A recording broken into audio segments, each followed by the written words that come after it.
Hi, I'm Tim and this is Timberway Designs. In this video, I'm going to take a rock and we're going to start with the rough rock and go all the way through my process and make a shiny cabochon out of it. And this week's rock is Blue Apatite. Let's make a cabochon.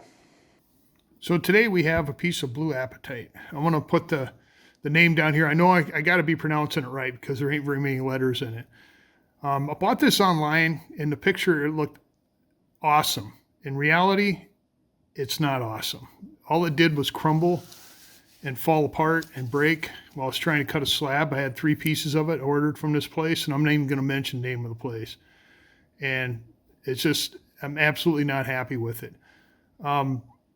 So just when you're ordering rocks online, just beware. Unless you're going to get the exact rock that you see, they're going to send that to you. Yeah, because when I sell cabochons online, you get the cabochon that you see in the picture. There's no, I'm not picking one out that looks similar and sending it to you. So this is not good. So you can see that that piece didn't break, but it just crumbled. 3 pieces. I couldn't find see, look, that piece broke. It's sad. See? So I picked out 2 pieces here. This is one of them. And this is the other one right here.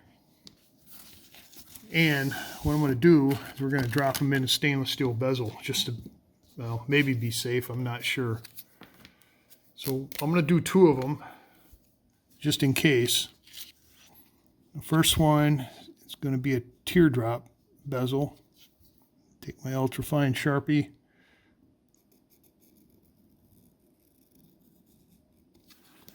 Okay, that'll be the first one.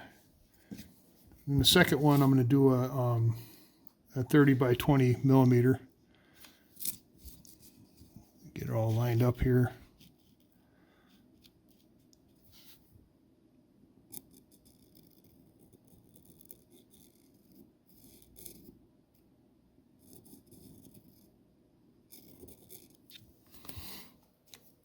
I was kind of impressed because, when I was buying it, I was looking for cabs and stuff that was made out of this.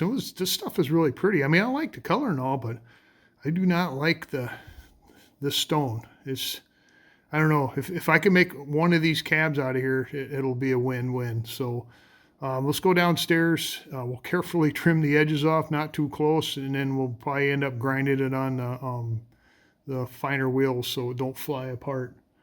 So I'll meet you downstairs on the trim saw. All right, we're on my 5-inch trim saw here. And I'm going to trim these down, but I'm not going close to the line. I'm afraid this stuff's just going to fly apart. So let's see what happens.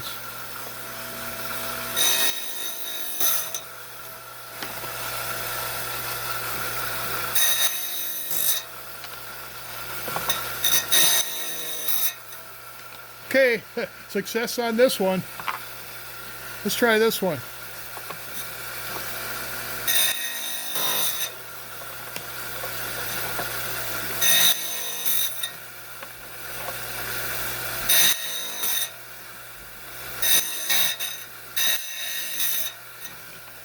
All right, that is all the closer I'm going to get on this one too.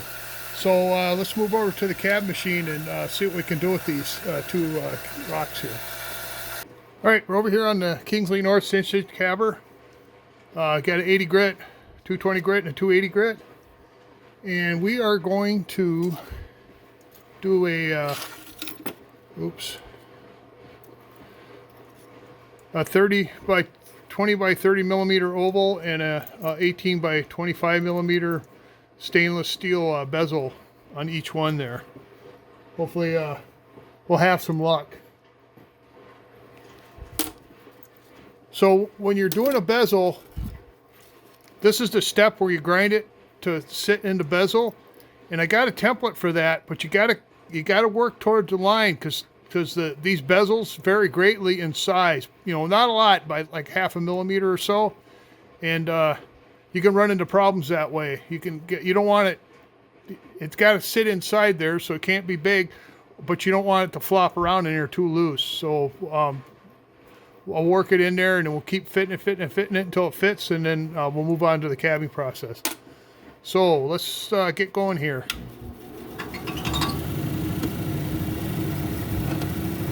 We'll start with the oval one first.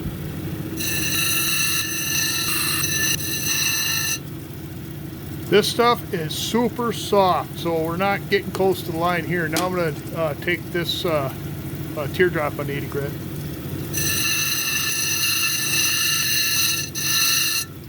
Alright, that's all the closer I'm getting on that. Now we'll move over to 280 grit, and this is where you start to fit it into the bezel here. So we'll get close to the line, and then we'll start fitting it and make small adjustments till it drops right in.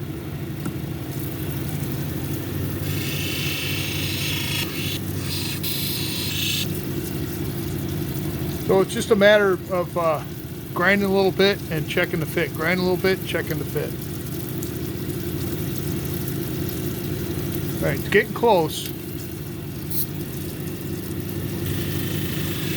Keep checking the fit. All right. Getting close, real close. So I'm barely pushing on the wheel here, mostly because this stuff's soft, but I don't want to blow past my line. Now it's just little tiny adjustments here. Almost there. Really close now. Yeah, just keep going just a little bit at a time.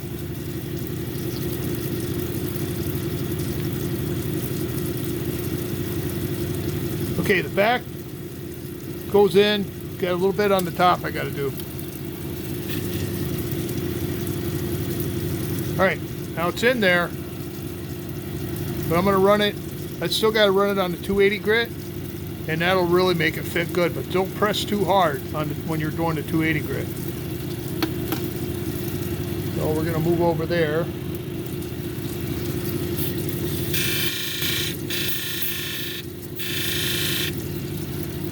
Check the fit one more time.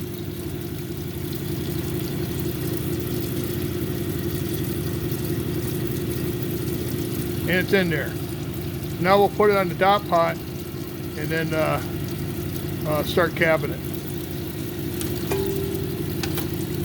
So I'm going to do this one here, but I'm not going to do a lot of commentary. It goes the exact way I just did the teardrop. Just got to get close to the line and then just kind of work it in there.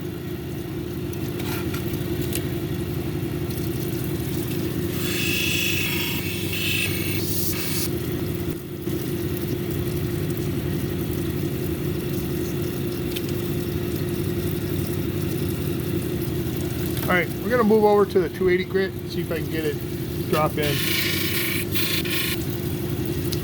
Yeah, this one's being a little combative. We're gonna go ahead and finish it. I'm going to put them on the dot pot and heat them up, get them on a dop stick, and then we'll proceed. All right, we're back.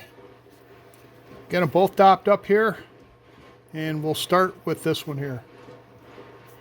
So I'm not going to go on the 80 grit because I'm just afraid these things are way too crumbly for that. So we'll just start on the 220 grit.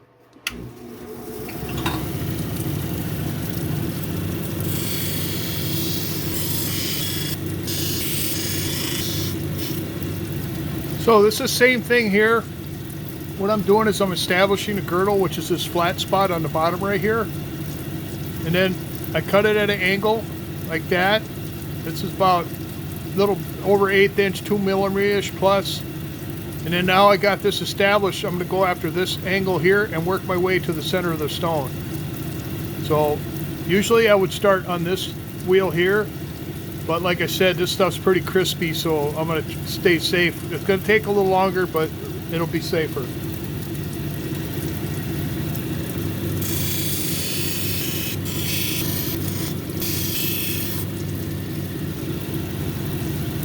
All right, so I ground away towards the center. Now we got a problem here. We got a low spot right there. So I'm hoping I can cab that out and still maintain a dome. I lowered my girdle just a little bit, and we'll see what we can do here. So I'm gonna start doming it.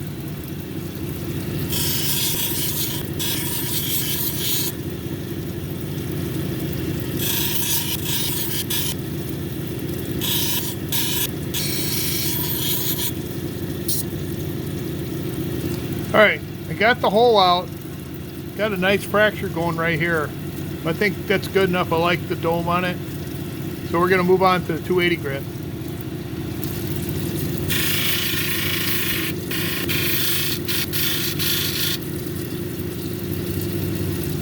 Alright, I'm liking that. I'm going to stay on this side and we're going to do the oval.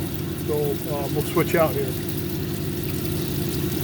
Alright, same thing. I'm going to start on this one here and move over to 280.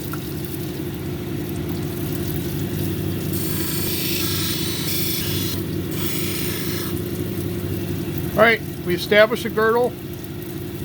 You can see that the flat spot right here, that's the girdle. And there's my cut coming up from the girdle. Now I'm going to go after this edge right here and work my way to the center of the stone.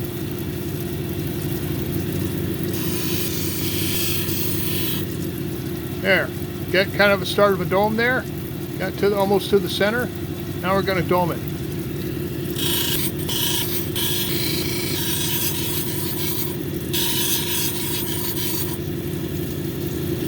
Alright, like the dome, now we're going to move on to 280 grit.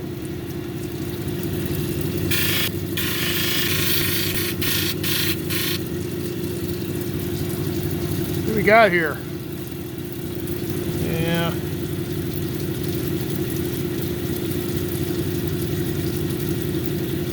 A little more in the end.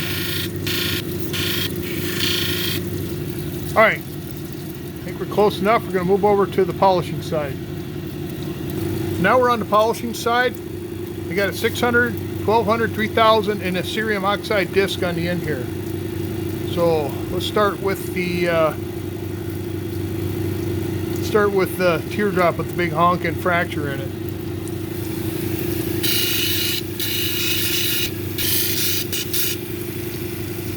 Alright, I'm gonna move over to 12.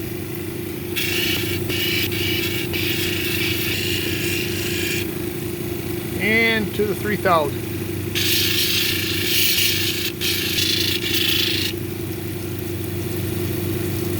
Well, the shine sure don't disappoint.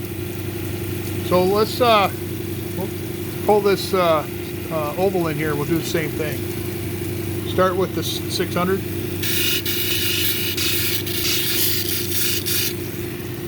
Okay, 1200.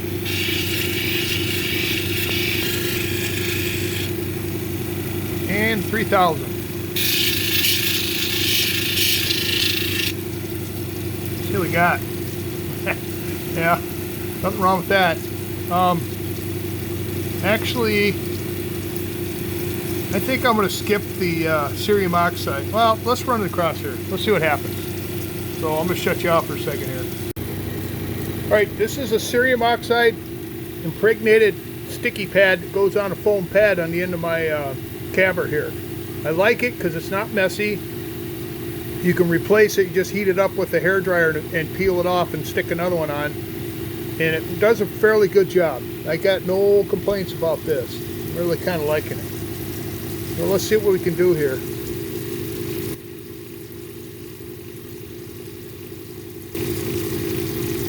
Okay, little towel, little pant leg.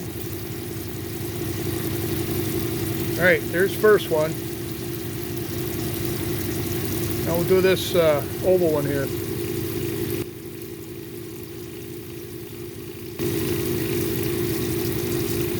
Let's see what we got. Yeah, good shine. Alright, I'm going to take these upstairs, throw them in the freezer. I'm not going to film that because if things don't work out, there might be some swearing involved, and I want kids to be able to watch this video. So I'll meet you upstairs on the pad. So we'll see what the efforts downstairs produced. So luckily they both came off the dopstick without any fuss. That was nice. So here is the larger one. Really nice shine. Lots of crackling going on in there. I love the color. Except this one had a little brown tinge to it on top here. It didn't, I was kind of, well, I guess that's got a little brown too. So this one here is going to go in here like that. So I glue these in. I use a adhesive called E6000. Does a really good job. Once you glue them in there with that, they are not coming out. So I know because I tried picking a bunch of them out and they're in there. It got a nice fit and kind of happy with that one. So this is the second one. This is the teardrop. As you can see, it's got a big honking fracture going right across the face there. Just a really good shine. I like the color on this one a lot better, but I don't think this one is not going to make the Etsy page.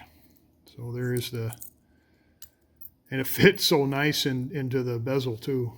So there's that. So I don't know if you folks out there think I should put this on the Etsy page despite this big flaw right here. Let me know. Let me know in the comments. I would do that. So there are two pieces of apatite. Yeah, I'll put the name down there again. Kind of disappointing. You know, that's what happens when somebody else picks out your rocks, or if you don't go and look at them when you're buying them. I mean, sometimes I get good rocks, sometimes I don't. And this is the case where I did not get good rocks. But we made it work, and here is the result. So you got to watch me squeak out 2 cabochons out of a pile of stuff like this. This here is probably going to make really pretty blue landscaping outside. I got 2. I'll wait for the comments to see if I should do the teardrop. The teardrop's got a few flaws in it. The other one I will put on Etsy, but I'm not sure about the teardrop yet. So next week, I got a piece of orbicular jasper. We're going to cut this in half and make cabochon out here. So if I do put these on Etsy, the link for my Etsy shop is down below in the description, so you can check it out there. I'd like to thank the viewers and the subscribers, especially the subscribers, for liking the content enough to click the subscribe button. And are you viewers out there that haven't subscribed, consider subscribing, because it's absolutely free. And when you do that, and the viewers, just slide over and give me a thumbs up, because that gets the analytics out there so more people can find this content. And you can share it. You can hyperlink it on your mobile device, I think, if they're still doing that. And there's a little bell thingy you can ring, and that'll notify you when my videos come out. This video here comes out every Saturday. And then I got another video that comes out on Wednesdays where I cut rocks in half and we look at the insides, and then I'll make a cabochon out of each of the rocks and then show that in the following episode. But I do not show the process of making the cabochon there. You got to come here to see this. So I think that's all I got. Let's see. Yeah. Well, hey, thanks for following along here. Despite the trouble, I think we did okay. I was nervous the whole time I was making this one here, so it happens. Thanks again for watching. That's all I got, and I'll catch you later.